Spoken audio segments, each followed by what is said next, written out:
कहानी एक फौजी की है जो अपने घर से दूर दूसरे राज्य में बॉर्डर पर पोस्टेड था।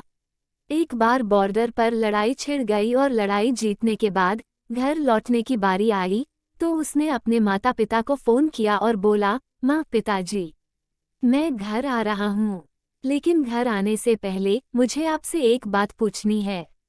मेरा एक दोस्त है जिसे मैं अपने साथ घर लाना चाहता हूँ, क्या मैं उसे ला सकता हूँ?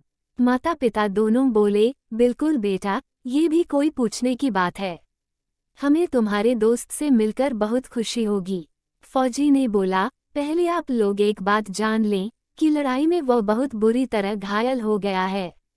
उसने एक बारूदी सुरंग पर पैर रख दिया था और उसमें उसने अपना एक हाथ और पैर गंवा दिया है।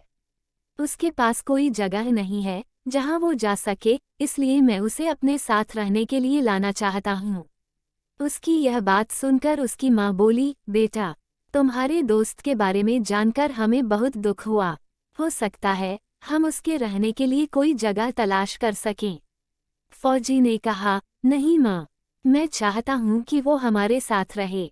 फिर पिता ने कहा, बेटा, तुम समझ नहीं रहे हो कि तुम क्या चाह रहे हो। इस तरह का अपाहिज व्यक्ति हमारे लिए कितना बड़ा बोझ होगा।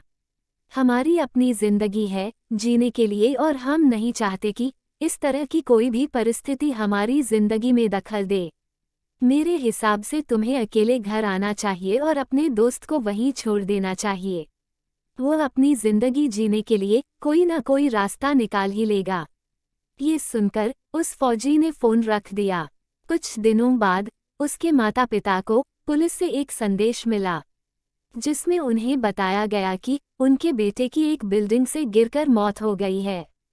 पुलिस के हिसाब से ये एक सुसाइड केस था। दुखी माता पिता तुरंत ही घर से निकल गए और दूसरे राज्य पहुंच गए। वहां उन्हें मुर्दाघर ले जाया गया ताकि वे अपने बेटे की पहचान कर सकें। उन्होंने उसकी पहचान कर ली, किंतु ये देखकर उनकी कपकपी छूट गई कि उनके बेटे का बस एक हाथ और एक पैर था।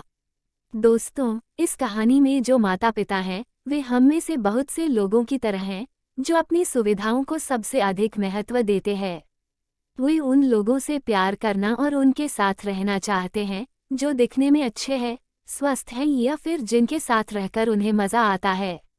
वे ऐसे लोगों को पसंद नहीं करते जो देखने में स्वस्थ और सुंदर नहीं हैं, लेकिन कभी कभी उनके इसी व्यवहार के कारण उनके सामने ऐसी परिस्थितियां आ जाती है जब उन्हें पछताना पड़ता है। तो दोस्तों, हमें इस कहानी से यह सीख मिलती है कि हमें लोगों को वैसे ही अपनाना चाहिए जैसे वे हैं और ज़रूरत पड़ने पर उनकी मदद भी करनी चाहिए। तो फ्रेंड्स, ये कहानी आपको कैसी लगी कमेंट्स करके ज़रूर बताइएगा। भविष्य में और अच्छी और प्रेरणादायक कहानियाँ सुनने के लिए चैनल को लाइक, शेयर और सब्सक्राइब जरूर कीजिएगा। धन्यवाद।